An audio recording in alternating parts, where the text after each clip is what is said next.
मैं भारत को भारतीयता की मान्यता के आधार पर फिर से खड़ा करना चाहता हूं, उस काम में लगा हूं। गुड़ खाओ, बहुत अच्छा। चीनी और गुड़ में जमीन आसमान का अंतर है। आपको चीनी के बारे में एक बात हमेशा याद रखना और दूसरों को कहना कि चीनी में सबसे खराब जहर है, उसका नाम है सल्फर। ये जो सल्फर है ना, ये चीनी के साथ पेट में जाता है। बिना सल्फर के चीनी नहीं बन सकती। सल्फर चाहिए चीनी बनाने के लिए। और सल्फर का मतलब है गंधक। गंधक का मतलब है दिवाली पर चलने वाले पटाखों का मसाला। आप वो खा रहे हो, समझ लो, चीनी खा रहे हो। अब ये सल्फर गया चीनी के साथ, ये जाके खून में जम जाएगा और ये खून में सैकड़ों विकृतियां पैदा करेगा। मत खाओ, गुड़ खाओ, गुड़। और आप तो बहुत भाग्यशाली हो कि आप बंगाल के बिल्कुल नजदीक रहते हो। ये जो बंगाल है ना, ये सारी दुनिया में मशहूर है कई बातों के लिए। उनमें से एक बात है, दुनिया का सबसे बेहतरीन गुड़ इस बंगाल में ही बनता है, खजूर वाला गुड़। पूरी दुनिया तरसती है इस गुड़ के लिए। आपको अंदाजा है, ये खजूर वाले गुड़ की कीमत पूरी दुनिया में 150, 200, 250 रुपए तक मिलती है। सप्लाई नहीं कर पाते हैं भारत की तरफ। तो आप तो बंगाल के नजदीक हो और शायद यहां झारखंड में भी खजूर का गुड़ बनता होगा, और ये इलाके में तो मिलता ही है आसानी से। जब सीजन आता है तो खरीद के रख लिया करो 10-20 किलो खजूर वाला गुड़, साल भर खाओ उसी को। गुड़ का दूध पियो, दही गुड़ से खाओ, चाय में भी अगर डालना है तो गुड़ डालो।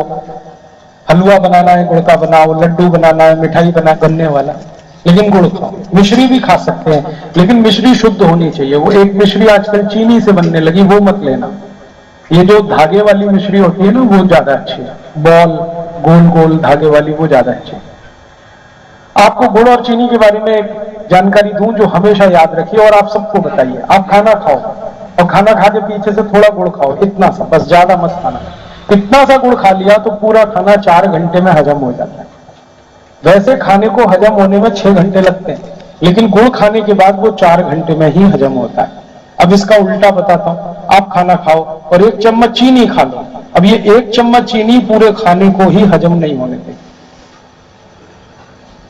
इतनी तकलीफ है चीनी। इसलिए छोड़ दो इस चीनी को। जैसे ही आप चीनी छोड़ोगे, आप देखना आपका वजन अपने आप कम होना शुरू हो जाएगा। करके देखो इसको। जो ओवरवेट है ना, वो चीनी छोड़ के देखो, बहुत जल्दी वजन कम हो। जो ओवरवेट है और जो हाइपरटेंसिव है, माने जिनका बीपी बहुत बड़ा हुआ, वो चीनी छोड़े तो बीपी काफी अच्छे से ठीक होता है, वेट आपका ठीक होता है, पूरी बॉडी आपकी ठीक होती है। और गुड़ खाते रहो, कोई दिक्कत नहीं। एक तो ये बात मेरी। और एक और ऐसी छोटी सी बात कहूंगा, डालडा छोड़कर देशी घी खाओ। ये जो डालडा और रिफाइंड ऑयल है ना, इन्होंने हमारा पित्त बहुत खराब किया। डालडा सबसे खतरनाक चीज है जो पित्त बिगाड़ता है। और पित्त बिगड़े तो मैंने कहा 40 होगा, मत खाओ। डालडा को दुनिया में कोई नहीं खाता, भारत, पाकिस्तान, बांग्लादेश, नेपाल, श्रीलंका को छोड़कर। भारत के अड़ोस पड़ोस में ये 4-5 देश हैं, इन्हीं में डालडा है, बाकी कहीं नहीं। अमेरिका, कनाडा, ब्रिटेन, कोई डालडा पूछता नहीं, कोई खाता नहीं, क्योंकि ये इतना खतरनाक है कि कभी भी हजम होता नहीं, कोलेस्ट्रॉल हमेशा बढ़ाता है। डालडा की मिठाई भी मत खाना, डालडा की पूरी कचौड़ी तो गलती से भी मत खाना। अगर पूरी कचौड़ी ही खानी है तो देशी घी की खाओ, और देशी घी खाने की हैसियत नहीं है तो रूखी रोटी खाओ, डालडा से अच्छी। और एक छोटी सी और बात अगर मानो मेरी तो बहुत अच्छा है, तेल शुद्ध खाओ। ये रिफाइंड तेल बंद करो। ये जो आप तेल लाते हो ना, रिफाइंड तेल का मतलब क्या है? हम तेल से चिकनाई निकाल लें तो वो हो जाता है रिफाइंड तेल, फिर 2 बार चिकनाई निकाल लें तो वो हो जाता है डबल रिफाइंड तेल, और 3 बार चिकनाई निकालें तो ट्रिपल रिफाइंड तेल। और चिकनाई 3 बार निकल गई तो तेल कहां बचा, वो तो पानी हो गया। चिकनाई तो बहुत जरूरी है। 2 तरह की चिकनाई है दुनिया में, एक भगवान ने बनाई है और एक इंसान ने बनाई है। इंसान की बनाई गई चिकनाई से बचो, ये डालडा वही है। ये भगवान की जो चिकनाई है, देशी तेल, शुद्ध तेल, इसको भरपूर खाओ, क्योंकि उसकी बहुत जरूरत है शरीर। ये जो शुद्ध तेल है ना, उसकी चिकनाई तो बहुत काम की है, क्योंकि शरीर में अगर चिकनाई नहीं होगी ना तो शरीर चल नहीं सकता, 2 कदम नहीं चल सकते। ये जो आपके शरीर में चमक है, कल आपके चेहरे में चमक है, आपकी आंखों में चमक है, ये चिकनाई के कारण। आप चल पाते हैं ये चिकनाई के कारण है, करवट ले पाते हैं चिकनाई के कारण।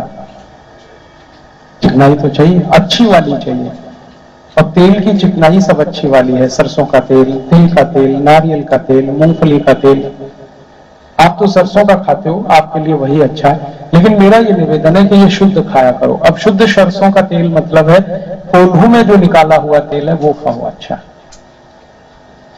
पहले कोल्हू चलते थे गांव गांव में और तेल शुद्ध होता था, और जब तक हम तेल शुद्ध खाते रहे हम बहुत स्वस्थ थे। जब से भारत में ये डालडा आया, रिफाइंड आया, हमने बाजार का तेल खाना शुरू किया, बीमारियां तभी से ज्यादा। तो आप बोलेंगे कोल्हू तो है नहीं, तो लगवा लो एक, क्या मुश्किल है? 35-40 हजार के खर्चे में कोल्हू लग जाता है, और 10 फीट लंबा 10 फीट चौड़ा, इतने स्थान में कोल्हू चल जाता है। एक बैल चाहिए, 10-12 हजार का बैल आता है, और उसकी मशीन चाहिए लकड़ी की 20-25 हजार की, कोल्हू चलेगा। और जो कोल्हू चलाएगा, मेरा मानना है कि वो सीधे स्वर्ग जाएगा, मोक्ष जाएगा, क्योंकि जो शुद्ध तेल खाएगा वो अपनी बीमारी तो ठीक करेगा, फिर दूसरों को खिलाएगा, उनकी भी बीमारी ठीक होगी। और स्वर्ग जाने का यही नियम है कि जो अपने दुख दूर करके दूसरों के दुख दूर करता है उसी को मोक्ष मिलता है। तो आप शुद्ध तेल खाओ और शुद्ध तेल खिलाओ। और हो सकता है कि आपके इस नगर में पहले कोई कोल्हू चलता हो, वो बंद हो गया हो, उसे फिर शुरू कराओ। डिमांड करो तो सप्लाई आएगी, आप मांग करोगे तो वो फिर शुरू हो जाएगा। आपने जब से वो बंद कर दिया कोल्हू का तेल, वो बंद हो गया बेचारा। तो ये छोटे छोटे काम करने हैं स्वस्थ रहने के लिए। अब आखिरी एक छोटी सी बात मुझे करनी है, अपने देश को भी स्वस्थ बनाना है हमें, और अपने देश की बीमारियों को मिटाना है। अपनी एक बहुत बड़ी बीमारी है गरीबी। आजादी के 64 साल के बाद इस देश में 84 करोड़ लोग गरीब हैं, एक दिन में जो 20 रुपए भी खर्च नहीं कर सकते। और इन 84 करोड़ लोगों की गरीबी को मिटाने के लिए भारत की सरकारों ने 11 पंचवार्षिक योजनाएं बनाई और लागू की, लेकिन गरीबी आज तक नहीं मिटी। हमारी पहली पंचवार्षिक योजना बनी थी 1951-52 में। तब भारत के तत्कालीन प्रधानमंत्री ने ऐलान किया था कि बस ये पंचवार्षिक योजना लागू हुई और गरीबी मिट जाएगी। लेकिन तब से पता नहीं कितने प्रधानमंत्री आए और चले गए, गरीबी है कि मिटी नहीं रही, बढ़ती ही जा रही है, बढ़ती ही जा रही है। कैसे बढ़ रही है ये गरीबी? इसके बारे में हमारे देश के प्रधानमंत्री थे श्री राजीव गांधी, उन्होंने कहा था कि हमने गरीबी मिटाने के लिए अब तक जितने पैसे खर्च किए वो सब पैसे नेता और अधिकारियों की जेब में चले।